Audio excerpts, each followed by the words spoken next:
Está fuerte esto hoy. La segunda lectura, el Evangelio, Jesús está clarísimo. Pero hay una intención detrás de todo esto. Y es que Marcos tiene como propósito presentarnos a Jesús como maestro, enseñando, y a los discípulos como estudiantes, aprendiendo. Y Jesús no es que les conteste como se oye, fuerte, sino que Jesús lo que hace es educarlos, formarlos, como un padre y una madre moldean a sus hijos con firmeza. El pasaje del Evangelio de hoy nos ofrece también a nosotros que Marcos quiere formarnos como estudiantes de Jesús, como discípulos de Jesús. Una enseñanza poderosa sobre la aceptación, la responsabilidad y la gravedad del pecado. Es una llamada a examinar de cada uno de nosotros nuestras propias acciones y actitudes.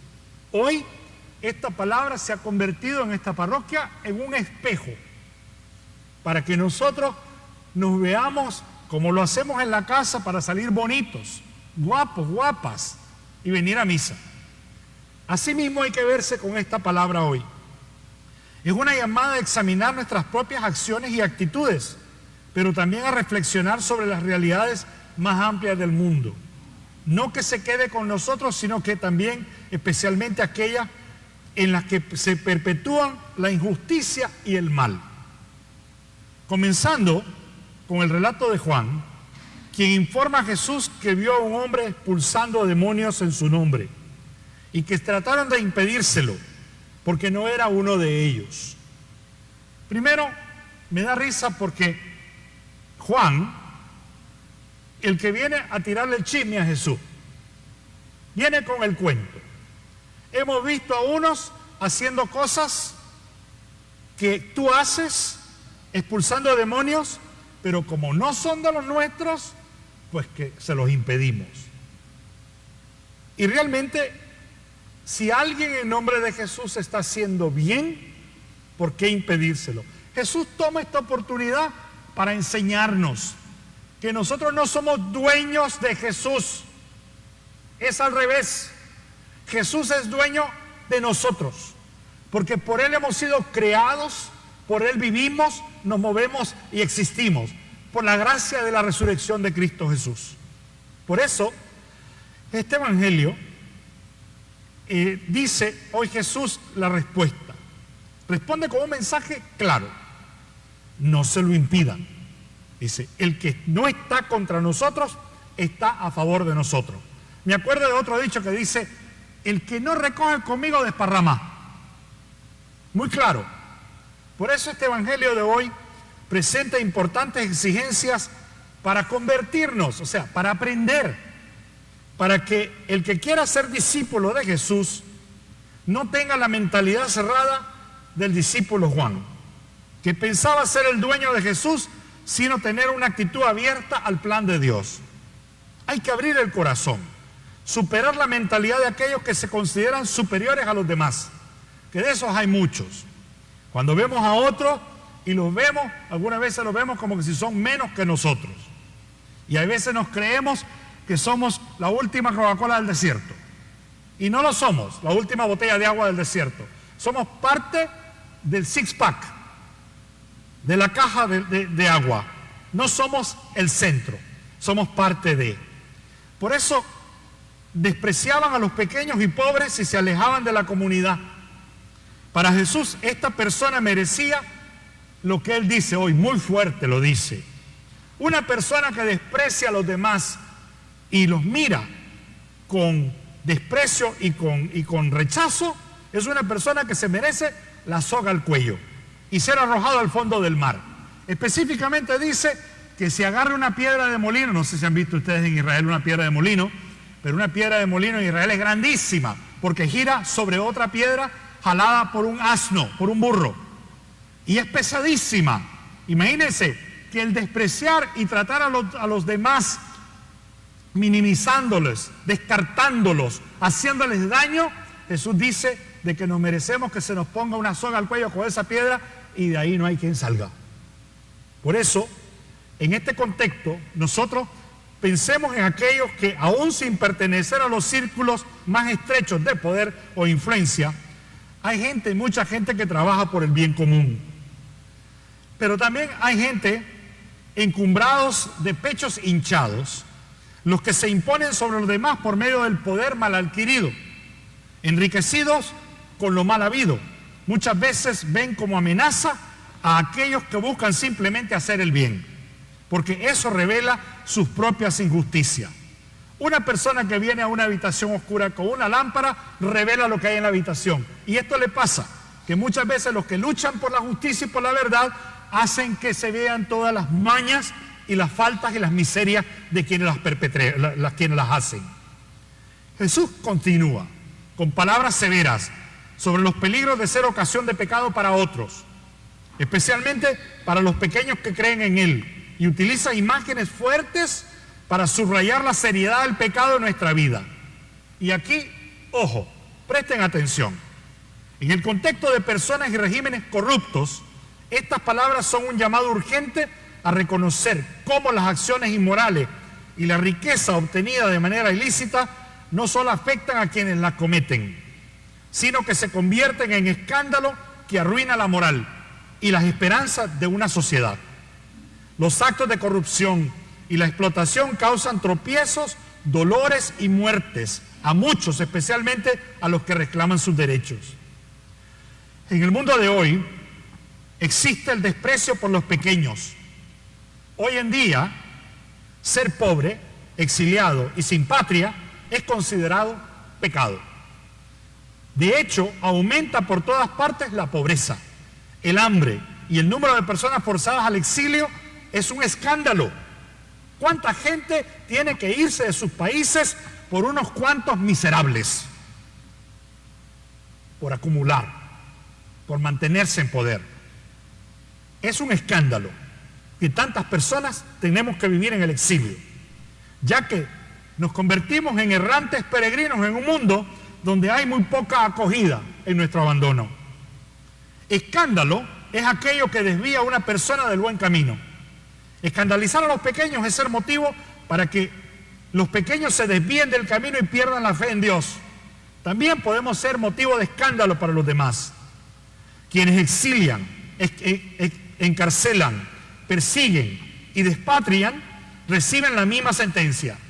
Para Jesús, y parecerá muy fuerte, pero es muy seria: soga al cuello, con una piedra de molino para ser arrojados al fondo del mar. ¿Por qué tanta severidad? Uno tiene que preguntarse. ¿Saben por qué? Porque Jesús se identifica con las víctimas. Quien les toca a las víctimas, le toca a Él personalmente. Como dijo en Mateo 25, lo que hagan al más pequeño de los míos, me lo hacen a mí.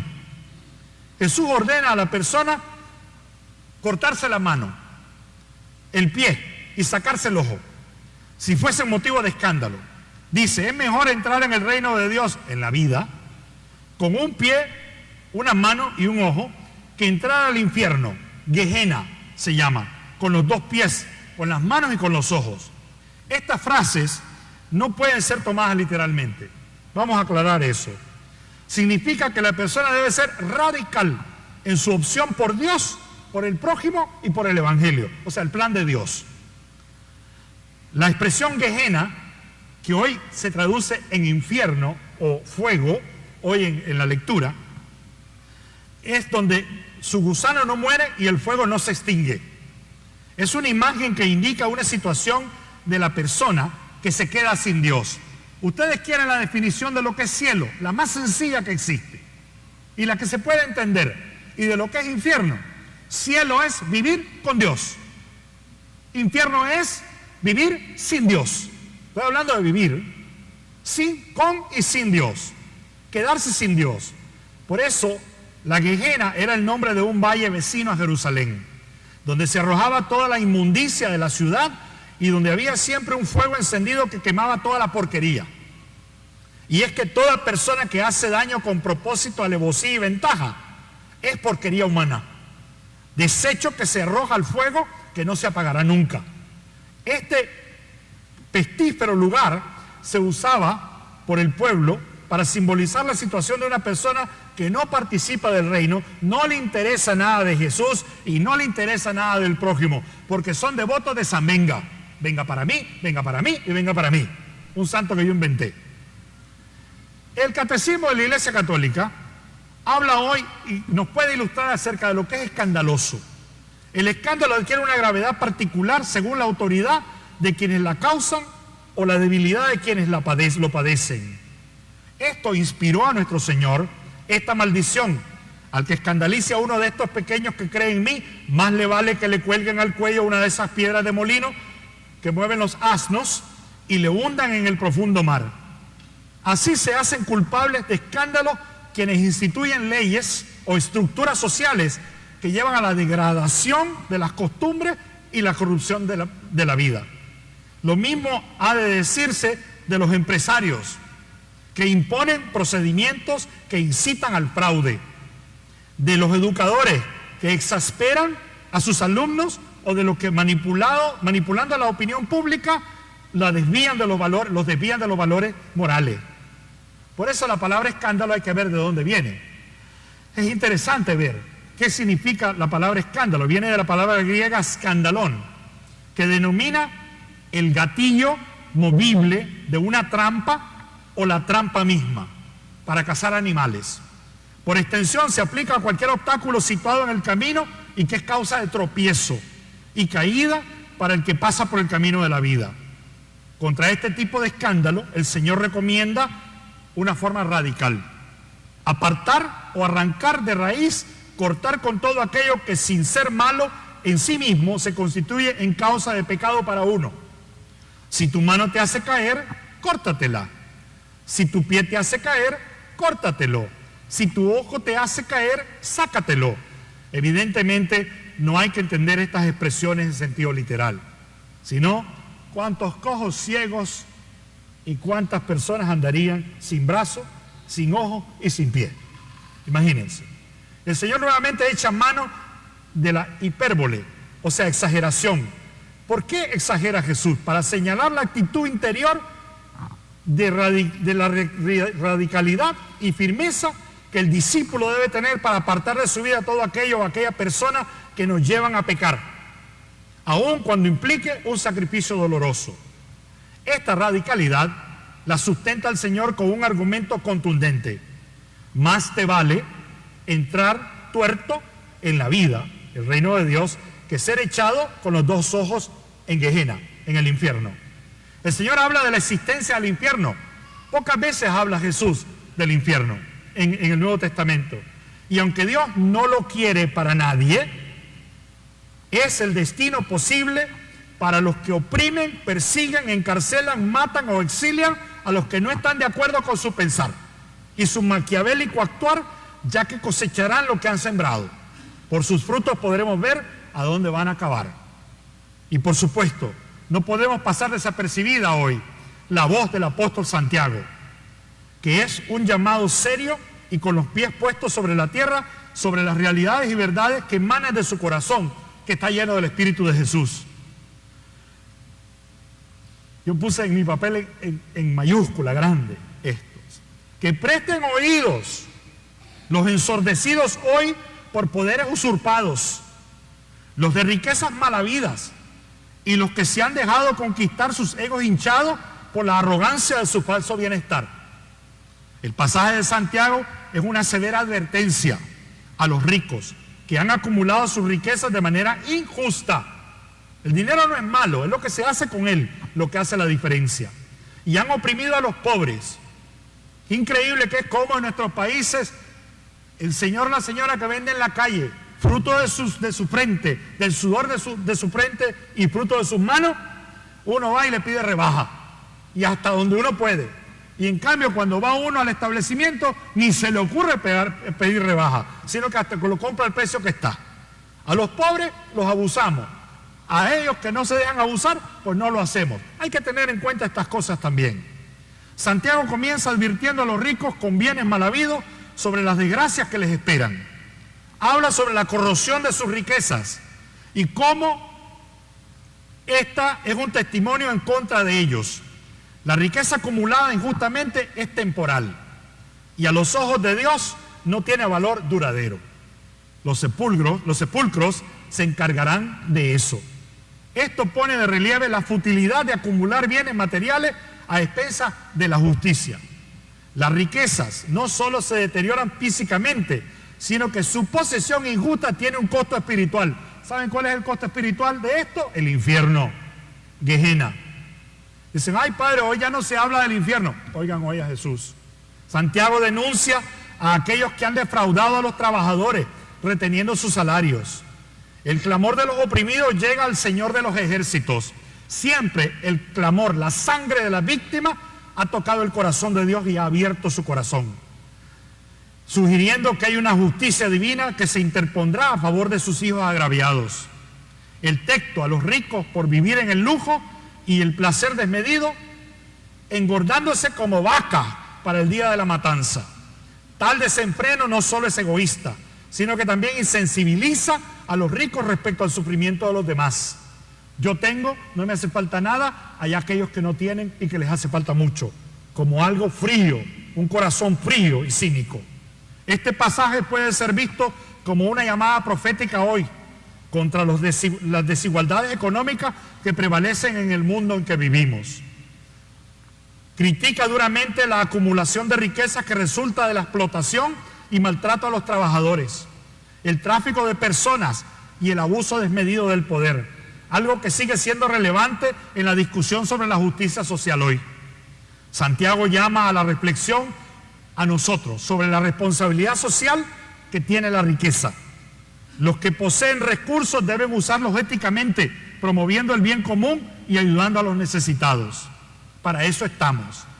El mensaje que nos desafía a todos a considerar cómo usamos nuestros recursos y a trabajar para construir una sociedad más justa y equitativa está presente hoy. Hay que pensarlo, escuchando siempre el clamor de los pobres y oprimidos. En el fondo, para que quede claro, Jesús nos hace un llamado clarísimo a la transformación desde adentro, del corazón, no desde el bolsillo, de adentro, del corazón. Jesús nos insta a tomar medidas radicales para eliminar el pecado de nuestra vida, describiendo la necesidad de cortar cualquier parte de nosotros que cause pecado. Esto es una metáfora poderosa de la necesidad de transformar radicalmente nuestras comunidades y sistemas. Implica un esfuerzo consciente por desarraigar la corrupción, las estructuras injustas que permiten que lo mal habido florezca. Para aquellos de nosotros que buscamos construir el reino de Dios aquí en la tierra, este desafío está muy claro. Estamos llamados a ser agentes de cambio, promoviendo la justicia, paz y la dignidad de todas las personas. Si no lo hacemos nosotros que creemos en Jesús, ¿quién lo va a hacer? Al salir hoy, cuando se vayan a sus casas, recuerden que cada uno de nosotros tiene el papel de ser una luz de justicia y amor en un mundo que a menudo está lleno de oscuridad. No podemos ser cómplices de la injusticia permaneciendo pasivos. ¿Y a mí qué? ¿Qué me importa? Eso a mí no me pasa, a mí no me da, no es mi asunto. En cambio, inspirados por las palabras de Jesús, caminemos juntos, con valentía por los caminos de la justicia, sabiendo que aunque el camino puede ser difícil, nunca estaremos solos.